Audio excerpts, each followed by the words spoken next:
Hello champions, welcome to Origin. मेरा नाम Prince Kumar है और आप सभी का ओरिजिन में बहुत बहुत स्वागत है। इस वीडियो लेक्चर के थ्रू हम पढ़ने वाले हैं अपने बिल्कुल एक फ्रेश चैप्टर के बारे में जिसका नाम है liberalisation, privatisation and globalisation and appraisal. इनके बारे में हम लोग आज पढ़ेंगे और ये चैप्टर इसलिए ज़्यादा इम्पोर्टेंट हो जाता है क्योंकि इसमें आपको तीन बहुत बहुत इम्पॉर्टेंट टर्म्स के बारे में पढ़ने हैं। Liberalisation, privatisation and globalisation. इसको शॉर्ट में हम लोग LPG भी कहते हैं। LPG वो गैस वाला नहीं है ना, LPG वो गैस वाला नहीं है। यहाँ पे लिबरलाइजेशन के लिए L है, प्राइवेटाइजेशन के लिए P है और ग्लोबलाइजेशन के लिए G है। तो ये चैप्टर काफ़ी ज़्यादा अपने आप में खास अहम रखता है, तो हम लोग इसके बारे में शुरुआत करेंगे आज। तो आई होप आप बिल्कुल अपना यहाँ पे कंसंट्रेट कर पाएंगे और आप साथ ही साथ इसका नोट्स भी बनाते चलेंगे, ठीक ना। चलिए, तो आज हम लोग शुरुआत करेंगे। सबसे पहले इस चैप्टर का इंट्रोडक्शन हम लोग लेंगे और जानते हैं कि आखिर इस चैप्टर में हम लोगों को क्या कुछ पढ़ने को मिल सकता है, ठीक ना। देखिए, लिबरलाइजेशन, प्राइवेटाइजेशन और ग्लोबलाइजेशन, इन तीनों टर्म को हम यदि चाहें तो यहाँ पे एक शब्द में नहीं बता सकते हैं, क्योंकि इन तीनों का जो मतलब है ना वो बहुत बहुत वास्ट है, यानी कि बहुत लंबा इसका मतलब है ना। और ये मतलब आपको तभी समझ में आ सकता है जब हम लोग इसके बारे में एक एक करके पढ़ते चले जाएंगे, ठीक ना। चलिए, तो यहाँ पे ज़रा देखा जाए एन अप्राइजल भी लिखा हुआ है। इसका मतलब है कि इन तीनों के बारे में आप मूल्यांकन कीजिए, मतलब कि इन तीनों के बारे में आप डीप स्टडी कीजिए और पता कीजिए कि इन तीनों का मतलब क्या है ना। चलिए, तो आज हम लोग अपना चैप्टर यहीं से स्टार्ट करते हैं। क्या लिखा हुआ है? India followed the mixed economy system by combining the advantages of the capitalist economic system and the socialist economic system. India एक ऐसा कंट्री है, हालांकि बहुत सारे कंट्री हो सकते हैं वर्ल्ड में, लेकिन इंडिया एक ऐसा कंट्री है जो कि मिक्स्ड इकोनॉमी सिस्टम को फॉलो करता है। यानी कि यहाँ पे उतना ही ज़्यादा गवर्नमेंट का रोल होगा जितना ज़्यादा यहाँ पे प्राइवेट का रोल होगा। यानी कि ये एक ऐसा कंट्री है इंडिया जहाँ पे कि दोनों प्रकार के आपको सेक्टर देखने को मिलेंगे, पब्लिक सेक्टर भी और प्राइवेट सेक्टर भी। तो यहाँ पे आपको प्राइवेट हॉस्पिटल भी मिलेंगे, सरकारी हॉस्पिटल भी मिलेंगे, प्राइवेट स्कूल भी मिलेंगे, सरकारी स्कूल भी मिलेंगे, है ना। यानी कि हर चीज़ जिस जिस फील्ड में गवर्नमेंट फैली हुई है उस फील्ड में यहाँ पे प्राइवेट लोग भी फैले हुए हैं। तो ये हमारा एक मिक्स्ड इकोनॉमी सिस्टम है। और मिक्स्ड इकोनॉमी सिस्टम में हो गया हमारा दोनों, कैपिटलिस्ट भी और सोशलिस्ट भी, ठीक ना। चलिए, तो आई होप आपको ये चीज़ समझ में आ गया होगा कि इंडिया एक मिक्स्ड इकोनॉमी को फॉलो करता है, मिक्स्ड इकोनॉमी सिस्टम को फॉलो करता है, जिसमें कि प्राइवेट और पब्लिक यानी कि गवर्नमेंट और कोई खास इंसान दोनों आपस में मिलजुल के काम करते हैं और कंट्री के इकोनॉमी को बढ़ाने में सपोर्ट करते हैं। आगे बढ़ते हैं फिर। The government generates fund from various sources such as taxation, running of public sector enterprises etcetera.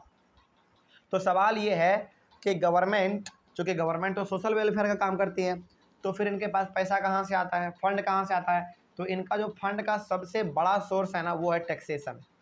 क्या है? टैक्सेशन, यानी कि tax, running of public sector enterprises etcetera.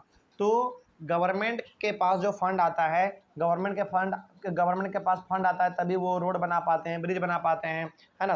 उसके बाद फिर अलग अलग टेक्नोलॉजी वो इन्वेंट कर पाते हैं, इंट्रोड्यूस कर पाते हैं। तो उनके पास जो इनकम का सोर्स है वो है टैक्सेशन।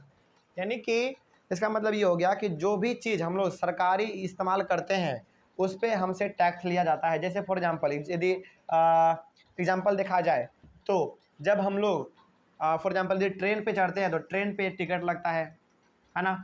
सरकारी स्कूल में आप जाते हैं तो सरकारी स्कूल में हालांकि फ्री ऑफ कॉस्ट तो होता है, लेकिन वहाँ पे एडमिशन चार्ज या फिर कुछ अलग से एक्टिविटी कुछ होते हैं वहाँ पे, जो कि आपको वहाँ पे फ़ी देने पड़ते हैं। हालांकि वो फ़ी इतना कम होता है कि मतलब ना के बराबर है, लेकिन कुछ तो आपको वहाँ पे एडमिशन फॉर्म के नाम पर देना ही पड़ता है ना। हालांकि बहुत सारे जगहों पर थोड़ा बहुत ज़्यादा भी हो सकता है। यदि आप गवर्नमेंट कॉलेज में जाएँ तो वहाँ पे एडमिशन के वक्त आपको देखने को मिलेगा कि वहाँ पे पैसे लिए जाते हैं। तो वो पैसे इतने कम लिए जाते हैं कि आपको पता भी ना चल पाए, है ना। तो वही यहाँ पे बात है कि गवर्नमेंट के पास यदि फंड आता है तो वो टैक्सेशन से आता है, टैक्स से आता है, ठीक है। तो ये हो गया हमारा। और जितने भी वो पब्लिक सेक्टर इंटरप्राइज को रन करते हैं, फॉर एग्जांपल हॉस्पिटल हो गया हमारा सबसे अच्छा एग्जांपल है। तो हॉस्पिटल में केवल यदि आप समझे ये कि फ्री में इलाज होता है तो ऐसा नहीं है, वहाँ पे भी आपको रसीद कटाने के लिए पैसे लगते हैं, लेकिन इतना कम लगता है कि फिर आपको पता ही नहीं चल पाता है। ठीक है, उसके बाद when expenditure is more than income the government borrows to finance the deficit from banks and international financial institution and also from people within the country। जैसे मान लीजिए गवर्नमेंट क्या कर रही है, गवर्नमेंट के पास इनकम कम आ रहा है, यानी कि गवर्नमेंट के पास इनकम कम आ रहा है लेकिन उसका खर्चा ज़्यादा हो रहा है।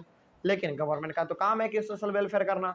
तो सवाल ये है कि जब इनका काम है सोशल वेलफेयर का काम करना, तो यदि खर्चा ज़्यादा हो रहा है और इनकम हो ही नहीं रहा है, तो क्या गवर्नमेंट सोशल वेलफेयर का काम छोड़ देगी क्या? नहीं, वो सोशल वेलफेयर का काम करेगी। अब कैसे करेगी? पैसा तो है नहीं, तो वो पैसा बोरो करते हैं कहाँ से? बैंक से। जो हमारे कंट्री में बैंक हैं, स्टेट बैंक ऑफ इंडिया है, बड़ोदरा है, कोटक महिंद्रा है, यानी कि बहुत सारे बैंक है ना, उससे लेते हैं। साथ ही साथ इंटरनेशनल फाइनेंशियल इंस्टीट्यूशन से भी लेते हैं, यानी कि वर्ल्ड बैंक, वहाँ से भी लोन लेते हैं। अलग अलग कंट्री वहाँ से लोन ले सकता है और लिया भी जाता है। And also from people with in the country, और लोगों से भी लिया जाता है। यानी कि जो बड़े बड़े बिजनेसमैन है ना, जैसे महिंद्रा है, टाटा है, बिरला है, विप्रो, इन्फोसिस है ना, महिंद्रा, ये सब क्या है? बड़े बड़े कंपनी तो है हमारे इंडिया के। तो इनसे भी पैसे लिए जाते हैं ताकि हमारा कंट्री अच्छे तरीके से चल पाए और सोशल वेलफेयर का काम रुक ना पाए। ठीक ना, चलिए आगे बढ़ते हैं फिर।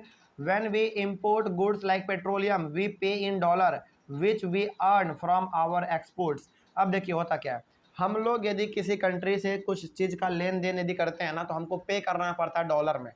और डॉलर एक इंटरनेशनल करेंसी है, आप कह सकते हैं, है ना। और मतलब कि हर एक कंट्री यदि कोई चीज़ खरीदता है या फिर बेचता है ना, तो वो डॉलर में ही होता है हमारा।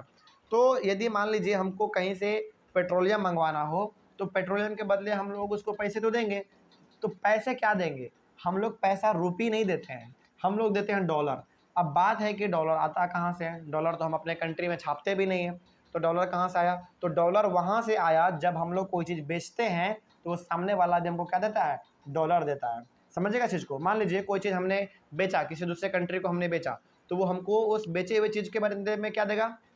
बेचे हुए चीज़ के बदले में क्या देगा? डॉलर देगा। तो हमारे पास डॉलर आ गया। अब जब हम कोई चीज़ खरीदेंगे ना, तो हमको पे करना पड़ेगा डॉलर में, यानी कि हम उसको डॉलर में देंगे और वो हमको अपना सामान दे देगा। तो इस प्रकार से हमारा सिस्टम चलता रहता है।